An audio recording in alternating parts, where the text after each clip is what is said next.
दोस्तों, इस वीडियो में हम बात करेंगे मैन्युअली किसी हैंडशेक को कैप्चर करना, उसको फिर क्रैक करना। तो दोस्तों, जैसे कि एक तरीका हो गया लेंसेट, दूसरा मेथड हो गया फ्लेक्शन, वाईफाई फिशर। ये जो है ये मैनुअल मेथड नहीं होते, ये ऑटोमेटिक स्क्रिप्ट के थ्रू आप जो है किसी वाईफाई को हैक करते हो। यानी इनमें जितनी भी चीज़ें हो रही होती हैं वो स्क्रिप्ट के थ्रू होते हैं। यानी एक स्क्रिप्ट बनाया हुआ होता है, आप उस स्क्रिप्ट को रन करते हो। उस स्क्रिप्ट में जो है कुछ इंस्ट्रक्शन होते हैं, जैसे आप नंबर 1 की टाइप करते हो, 2 इसी तरीके से इंटर, ये आप उन चीज़ों को फॉलो करते हो। ये मैनुअल मेथड नहीं होता वाईफाई को क्रैक करने का। आज के इस वीडियो में हम देखेंगे मैनुअल जो है किस तरीके से वाईफाई को क्रैक किया जाता है काले लिनक्स सिस्टम पर।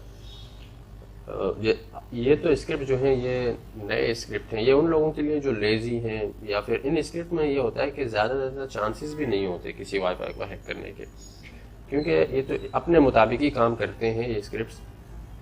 अगर कुछ हो गया तो यानी विक्टिम को इस स्क्रिप्ट के बारे में नहीं पता या वो इस अटैक के बारे में नहीं जानता तो ही वो हैक हो सकता है।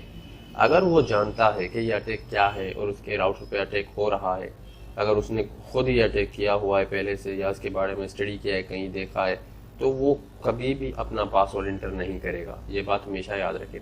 और ये कभी ना समझे कि 100% हर राउटर जो है वो हैकेबल है। ऐसा नहीं होता कि आप हर राउटर 100% जो है हैकेबल नहीं होता। ठीक है जी, उसमें जो है 80 से 90% चांस होता है कि आप उसको हैक कर सको इन सारे मेथड्स को ट्राई कर करके। हो सकता है फ्लेक्शन से हो जाए, हो सकता है वाईफाई फिशर से हो जाए, हो सकता है इस जो है मैनुअल मेथड से हो जाए। इसमें यही होता है।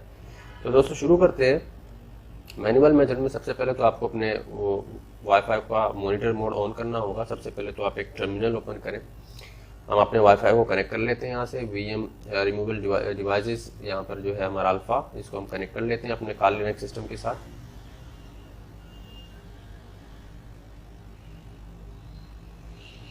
काले लिनक्स सिस्टम से कनेक्ट करने के बाद यहाँ पर देखते हैं कि डिटेक्ट हुआ है। ओके जी, हो गया है।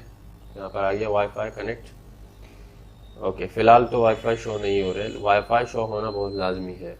जब तक यहाँ पर वाईफाई शो नहीं होंगी तो मॉनिटर मोड पर भी कोई वाईफाई शो नहीं होगा। अभी नहीं हो रहा वाईफाई शो। इसको कैंसिल करके दोबारा से हम ओपन कर लेते हैं।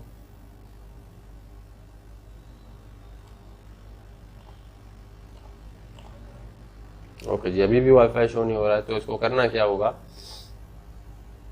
कि इसमें सबसे आसान तरीका ये है कि आप क्या करें कि दोबारा से रिमूवेबल डिवाइस में जाएं, इसको रिमूव कर दें, यहाँ से डिस्कनेक्ट कर दें और USB यानी जो एडाप्टर है उसको कंप्यूटर या लैपटॉप से अनप्लग कर दें, किसी दूसरे पोर्ट में लगा दें। किसी दूसरी पोर्ट में जब आप लगाएंगे, ठीक है,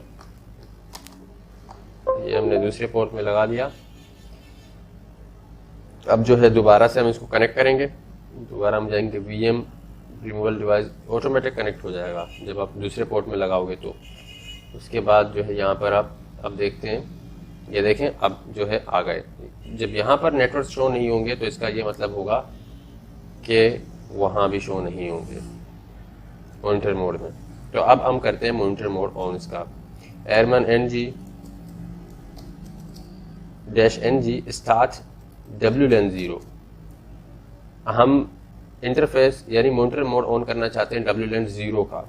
WLAN 0 क्या है? WLAN 0 जो है हमारे वाईफाई का इंटरफेस है। एक टर्मिनल ओपन करके हम टाइप करते हैं ifconfig। ifconfig ये वो कमांड है जिससे आपके जितने भी एडाप्टर जो है होते हैं काले लिनक्स से कनेक्ट होते हैं, एडाप्टर या जो भी, वो यहाँ पर शो हो जाते हैं। ठीक है, ये ETH0 जो है हमारा ईथरनेट है, ये हमारा WLAN 0 वाईफाई का इंटरफेस है। ठीक है, WLAN 0 आपका मुख्तलिफ हो सकता है, WLAN 1 भी हो सकता है, यहाँ पर WLAN 2 भी हो सकता है। आप देख सकते हो ifconfig टाइप करके। उसके बाद स्टार्ट, जैसी मॉनिटर मोड ऑन होगा तो यहाँ पर आपको दिखा देगा कि मॉनिटर मोड जो है ऑन हो गया है। ठीक है, WLAN 0 मन ये है मॉनिटर मोड। ठीक है, अगर मैं इसको यहाँ पर ये WLAN 0 मन ये होता है। मॉनिटर मोड होने के बाद आप मन का यूज़ करोगे। तो अब दूसरा कमांड जो है हम इस्तेमाल करेंगे वो होगा aerodump ng WLAN 0 मन, ठीक है, जिससे कि यहाँ पर थे। इसके बाद इंटर कर देते हैं। इंटर करने के बाद यहाँ पर अब जितने भी वाईफाई हमारे इर्द गिर्द होंगे, चाहे वो हेडन हो, मैक फिल्टर हो, या फिर कुछ जितने भी वाईफाई होंगे, ये लेंथ जो है ना, ये एडन वाईफाई है। जो भी लेंथ के नाम से शो हो रहे होंगे वो एडन वाईफाई होंगे। उनके ESSID किस तरीके से देख सकते हैं हम, मैंने आपको बता दिया है वीडियो में। ये देखें 2 आ गए जो लेंथ के नाम से शो हो रहे हैं। इनका कोई नाम नहीं है, सिर्फ लेंथ के नाम से, ये एडन वाईफाई होते हैं। बाकी जिनके नाम है वो एडन नहीं है। और इनके इंक्रिप्शन भी आप देख सकते हो, कुछ जो है वो ओपन है, कुछ WP है, कुछ WP2, इस तरीके के हैं, ठीक है जी। और उसी वाईफाई को हैक करने की कोशिश करें कि जिसके डेटा जो है कैप्चर हो रहे हो। अब यहाँ पर आप देखें बहुत 000 सब में है, कुछ हैं जिसमें 1, किसी में 4। इन दोनों के जो डेटा है बहुत ज़्यादा कैप्चर हो रहे हैं। क्यों? क्योंकि ये दोनों यूज़ में हैं। असल में ये जो है, ये जो आप देख रहे हैं, ये मेरा ही वाईफाई है डेडसेक। ये हेडन है, इसीलिए यहाँ लेंथ शो कर रहा है। हम इसको Ctrl+C से अब स्टॉप कर देते हैं। Ctrl+C से स्टॉप करने के बाद हम क्या करते हैं कि यूज़ करते हैं aerodump ng-bssid। bssid Mac address को कहते हैं लिनक्स की ज़ुबान में। यहाँ पर हम इसको कॉपी कर लेते हैं, इसका bssid, ये डेडसेक है, ठीक है। अब यहाँ पर आपने एक चीज़ गौर किया, नाम शो नहीं हो रहा, लेकिन मैनुअल मेथड में आप देखें क्या होता है। bssid कॉपी करने के बाद जो है आप स्पेस दें, उसके बाद आप टाइप करें -c जो है यहाँ पर चैनल को जाहिर करता है कि वो जो वाईफाई है जिसको आप हैक कर रहे हो, जो आपका टारगेट है, उसका चैनल क्या है। उसका चैनल जो है, हर वाईफाई का अपना एक चैनल होता है। अब लाजमी नहीं है कि इसका 8 है तो इसका 8 नहीं होना चाहिए, इसका भी 8 हो सकता है। मिसाल के तौर पर इसका 6 है तो इसका भी 6 हो, इसका 1 है तो यहाँ पर देखें 2, 3, 4, इन सब के 1 1 है। चैनल सेम हो सकते हैं, नाम भी सेम हो सकते हैं। तो आगे करते क्या है, चैनल के बाद आपको यहाँ पर चैनल टाइप करना है। चैनल नंबर कौन सा है हमारा? 8 है, ठीक है, 8 टाइप कर लेते हैं। उसके बाद -w जो है आउटपुट फाइल को रिप्रेजेंट करता है, जाहिर करता है।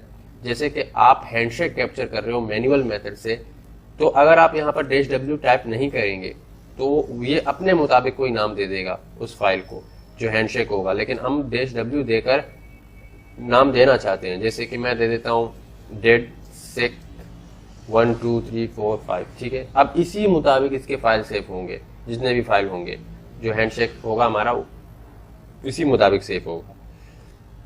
उसके बाद स्पेस के बाद आपको क्या करना होगा, WLAN 01, ठीक है। हमारे वाईफाई का मॉनिटर मोड ऑन है और वो WLAN 0 इंटरफेस पर है। उसके बाद इंटर। यहाँ पर अब आप देखें ये डेटा किस तरीके से कैप्चर कर रहा है, और जितने भी क्लाइंट्स इस वाईफाई से कनेक्ट हैं उन सब के मैक एड्रेस यहाँ जाहिर होंगे स्टेशन में। ये देखें नाम भी आ गया। ये जैसे यहाँ पर आप दूसरे नेक्स्ट एंटर करते हो तो उसके बाद जितने डेटा स्पीड से कैप्चर होते जाएंगे उसी मुताबिक नाम भी जाहिर हो जाएगा। यहाँ पर देखें नाम आ गया। उसके बाद ये हमारे राउटर का मैक एड्रेस है, ये हमारे क्लाइंट्स का हम मैक एड्रेस है। हर एडोप्टर, राउटर या फिर डिवाइस जो भी इंटरनेट से कनेक्ट है, जो भी, चाहे वो मोबाइल हो, लैपटॉप हो, PC हो, कुछ भी हो, उसका मैक एड्रेस होता है। जैसे यहाँ पर ये सब मोबाइल और लैपटॉप्स के मैक एड्रेस हैं जो मेरे राउटर से कनेक्ट है। ये मेरे राउटर का मैक एड्रेस है जो इंटरनेट से कनेक्ट है, ठीक है। यहाँ से हम क्या करते हैं, इसको स्टॉप नहीं करना है क्योंकि हमें ज़रूरत है WP हैंडशेक की, जो अभी तक हमें नहीं मिला। तो करेंगे क्या, इस यहाँ पर एक टर्मिनल ओपन कर लेते हैं। एक और टर्मिनल ओपन करने के बाद जो है हम यूज़ करेंगे एयरप्ले ng-0- यहाँ पर अगर हम 0 टाइप करें तो ये कंटिन्यूसली जो है डिफ्ट अटैक करता रहेगा, उस विक्टिम को फोर्स करता रहेगा। तो मैं हमेशा आपको यही कहूँगा, यहाँ पर 30 या 20 से ज़्यादा सेलेक्ट ना करें, 0 कभी ना करें, क्योंकि 0 जो है वो चलता रहेगा। इससे ये होगा कि जिस राउटर को आप हैक कर रहे हो उसके क्लाइंट को ये शक भी हो सकता है क्या कोई उसके वाईफाई को हैक कर रहा है। तो 30 के बाद ये खुद ही स्टॉप हो जाएगा। 30 या 20 या 10 इनमें से आप कोई सा भी चूज कर सकते हो। उसके बाद -a के बाद यहाँ पर आपको राउटर का मैक एड्रेस देना है, जो कि ये है हमारे राउटर का मैक एड्रेस। उसके बाद -c, यहाँ पर आपको चैनल नहीं देना, यहाँ पर आपको जो है उस राउटर का कोई क्लाइंट देना है, क्लाइंट का मैक एड्रेस देना, जैसे कि ये सारे उसके क्लाइंट हैं, इनका कोई मैक एड्रेस देना, क्योंकि क्लाइंट को हमें डिस्कनेक्ट करना है। जब वो क्लाइंट डिस्कनेक्ट होगा और रिकनेक्ट हो जाएगा तो हमारा हैंडशेक कैप्चर होगा। तो मिसाल के तौर पर ये है, ठीक है, ये हमारा क्लाइंट है, हम इसको डिस्कनेक्ट कर देते हैं। सॉरी, कॉपी नहीं हो रहा। ओके जी, ये हमारा जो है, ये हमारा क्लाइंट है। ओके, इसको अब हम करते हैं डिस्कनेक्ट। अब जो है इसको हम यहां पर कॉपी पेस्ट कर देते हैं। ओके जी, पेस्ट। उसके बाद WLAN01 और एंटर। यहां पर आप देखें, आप किस तरीके से WP हैंडशेक लिखा आएगा। यहां पर आप गौर करें, WP हैंडशेक अभी जब ये पूरा हो जाएगा, जब अटैक 30 बार ये अटैक करेगा, उसके बाद जो है जब वो जो क्लाइंट है वो डिस्कनेक्ट होकर दोबारा से कनेक्ट होगा तो WP हैंडशेक यहाँ पर कैप्चर हो जाएगा। ये होता है एक मैनुअल मेथड WP है हैंडशेक को कैप्चर करने का। नहीं हुआ, ठीक है, ये आ गया। ये आप देखें, जब वो डिस्कनेक्ट होकर दोबारा से कनेक्ट हुआ तो WP हैंडशेक आ गया। तो अब यहाँ पर ये देखें किस तरीके से इसके डेटा कैप्चर हो रहे हैं, किस फास्ट, इतने फास्ट कैप्चर हो रहे हैं कि यानी ये वर्किंग है। ये इसमें जितने भी क्लाइंट हैं वो इसको यूज कर रहे हैं। तो मैं हमेशा यही कहता हूं कि उस राउटर को हैक करें जिसको लोग यूज कर रहे हो, उसके बाद Ctrl+C से इसको स्टॉप कर दें, क्योंकि अब हमें इसकी जरूरत ही नहीं है, क्योंकि WP हैंडशेक जो है वो कैप्चर हो गया है। तो ये देखें यहाँ पर जो 30 अटैक के बाद ये स्टॉप भी हो गया, खुद ही ऑटोमेटिक ये स्टॉप होगा। अगर वहां पर हम 0 टाइप कर देते 30 की जगह तो ये कंटिन्यूसली जारी रहता, जिससे शक होने का बहुत खतरा होता है कि जिसको आप अटैक कर रहे हो। यहाँ पर एयरप्ले NG को हमने ये कमांड दिया, राउटर का मैक एड्रेस दिया, फिर राउटर का मैक एड्रेस देने के बाद उस क्लाइंट का मैक एड्रेस दिया जो एक्टिव था, जो उसको यूज कर रहा था। हमने उसको 1 2 3 4 बार डिस्कनेक्ट किया ताकि डिस्कनेक्ट होकर वो रिकनेक्ट हो जाए। रिकनेक्ट होने से ये होगा कि उसका हैंडशेक हमें मिल जाएगा। हैंडशेक में होगा पासवर्ड, पासवर्ड को हम क्रैक करेंगे डिक्शनरी अटैक। ये होता है मैनुअल मेथड। इसमें ये होता है कि 100% आपको चांस होता है कि आप उसका WP हैंडशेक आपको मिल जाए। फिर अब करना क्या है, एयरक्रैक NG का यूज करके इस हैंडशेक फाइल को क्रैक करना है। एयरक्रैक NG-W जो है यहाँ पर वर्ड लिस्ट को जाहिर करता है, क्योंकि आपके पास वर्ड लिस्ट तो लाजमी होना चाहिए। वर्ड लिस्ट के लिंक वगैरह आपको मिल जाएंगे हमारे कोर्स में, बहुत ज्यादा यूनिक वर्ड लिस्ट आपको मिल जाएंगे। उनका कोई सा भी आप अपने मुताबिक यूज कर सकते हो या अपना कस्टम बना सकते हो, ठीक है। तो यहाँ पर जो है वर्ड लिस्ट का जो है पाथ देना होगा हमें, यानी किस लोकेशन पर है हमारा वर्ड लिस्ट। मेरा जो वर्ड लिस्ट है वो एक छोटा सा वर्ड लिस्ट है, एजुकेशनल पर्पस के लिए मैं आपको बता देता हूँ। ये हमारा वर्ड लिस्ट है, मैं इसका सेलेक्ट करके यहाँ ड्रैग एंड ड्रॉप कर देता हूँ, तो इसका लोकेशन जो है वो ऐड हो जाएगा, रूट फोल्डर, डाउनलोड और वर्ड लिस्ट TXT।